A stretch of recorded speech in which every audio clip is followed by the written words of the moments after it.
créer un diagramme de type processus, la démarche est similaire à la création d'un organigramme. Nous allons dans l'outil de modélisation, puis nous sélectionnons Fichier et Nouveau diagramme. Nous nous assurons que nous sommes dans le bon modèle, en l'occurrence le modèle de formation. Nous ajoutons un titre pour le diagramme, formation processus par exemple. Puis nous sélectionnons un template. Donc en l'occurrence nous allons prendre un template processus niveau 2, étant donné qu'un processus se décompose en activités. Nous aurions pu également prendre un macro processus ou une activité que nous aurions détaillée. Nous acceptons. Nous avons donc notre palette avec les différents éléments qui vont nous être utiles pour la création d'un diagramme de type processus. Donc un processus est composé tout d'abord d'un événement interne qui va déclencher les activités qui elles-mêmes sont réalisées par des organisations, par exemple des salariés qui sont le niveau le plus fin de l'organisation.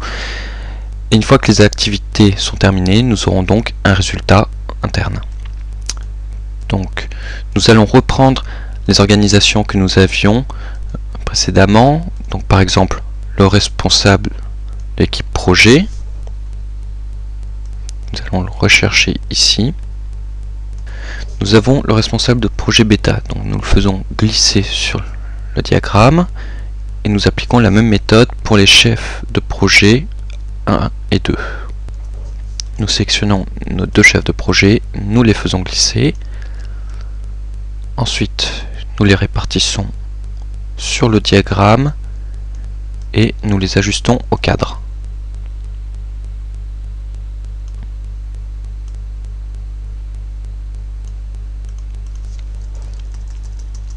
Nous pouvons également retoucher un peu la mise en forme du cadre.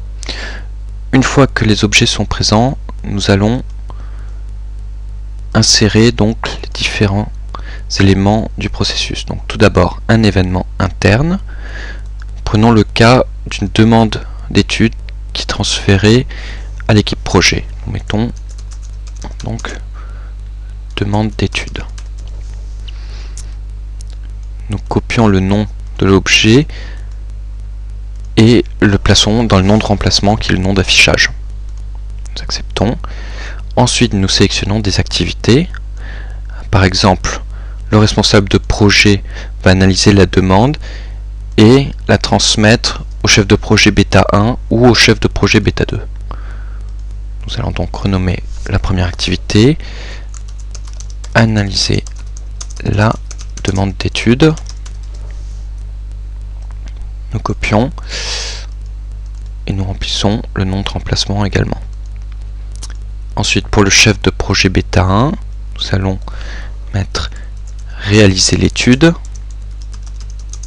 1, étant donné qu'il s'agit du chef de projet bêta 1 pour distinguer d'une étude qui serait réalisée par le chef de projet bêta 2. Par contre, au niveau du nom de remplacement, nous allons garder le thème réaliser l'étude.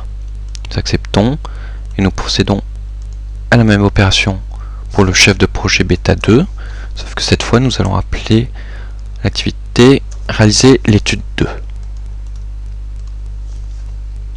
Nous acceptons, nous remettons en forme les objets pour les adapter au cadre. Enfin, nous prenons un résultat interne que nous allons appeler étude finalisée. Nous copions et nous collons sur le nom de remplacement. Ensuite, nous allons devoir relier ces différents éléments. L'association est réalisée par défaut entre les objets de type processus, donc à savoir les activités, et les organisations, par exemple les salariés.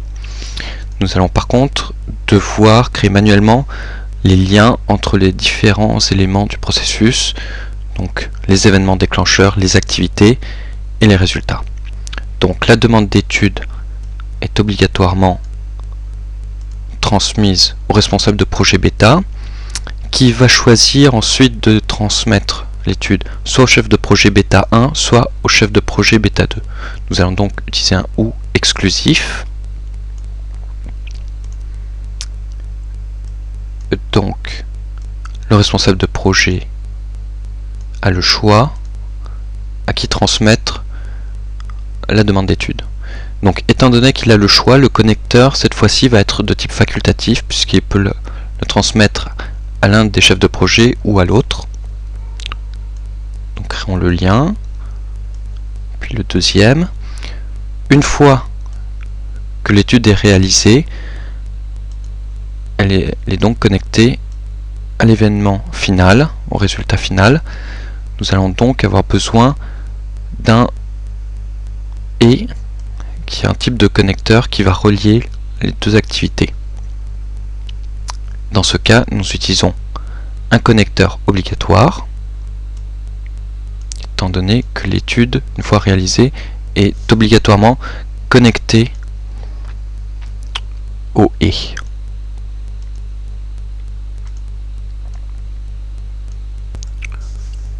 Nous relions enfin le et au résultat final. Nous remettons en forme légèrement le diagramme.